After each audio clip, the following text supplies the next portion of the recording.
লঙ্কানদের বিপক্ষে সিরিজে সমতায় ফিরেই র্যাঙ্কিংয়ে সুখবর পেল বাংলাদেশ।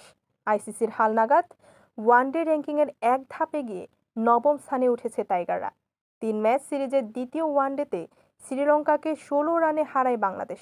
249 রানের লক্ষ্য দেওয়ার পর তানভীর ইসলাম ও শামীম হোসেনের নিয়ন্ত্রিত বোলিংয়ের জয় নিশ্চিত করে টাইগাররা। আর এই জয়েই দশম স্থান থেকে এক ধাপ এগিয়ে নবমে উঠে এসেছে মেহেদী হাসান মিরাজের দল। সিরিজ শুরুর আগে বাংলাদেশের রেটিং ছিল 76। জানানো হয়েছিল একটি ম্যাচ জিতলেই তারা উঠে আসবে নবম স্থানে। দ্বিতীয় ওয়ানডের জয় সেটাই নিশ্চিত করেছে। এখন বাংলাদেশের রেটিং 78। সমান ম্যাচ খেলে 1 পয়েন্ট কম নিয়ে ওয়েস্ট ইন্ডিজ নেমে গেছে দশম স্থানে। অন্যদিকে শ্রীলঙ্কা হারায় তারও এক ধাপ পিছিয়ে। আগে তারা ছিল 4-এ, এখন নেমেছে 5-এ। তাদের রেটিং 102। আর সুযোগটা কাজে লাগিয়ে 4 নম্বরে উঠে এসেছে পাকিস্তান, যাদের রেটিং 104।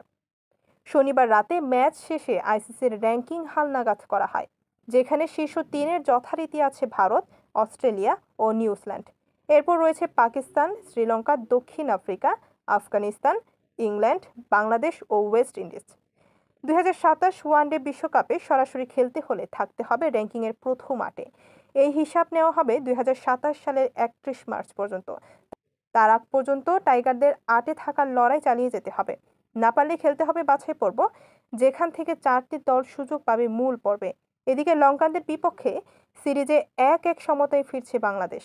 সিরিজের শেষ ম্যাচে জিতলে লঙ্কান মাটিতে প্রথমবারের ওয়ানডে সিরিজ জয়ের ইতিহাস করবে টাইগাররা। এর আগে শ্রীলঙ্কার মাটিতে 6টি ওয়ানডে সিরিজ খেলেছে বাংলাদেশ, 4টিতে হেরেছে, বাকি 2টি ড্র। তবে সিরিজ জিতলেও র্যাঙ্কিংয়ে বাংলাদেশের আর উন্নতি হবে না, যদিও ওয়েস্ট ইন্ডিজের সঙ্গে রেটিং ব্যবধান বাড়ানোর সুযোগ থাকবে মিরাজদের সঙ্গে। ডেস্ক রিপোর্ট, খবরের দেশ।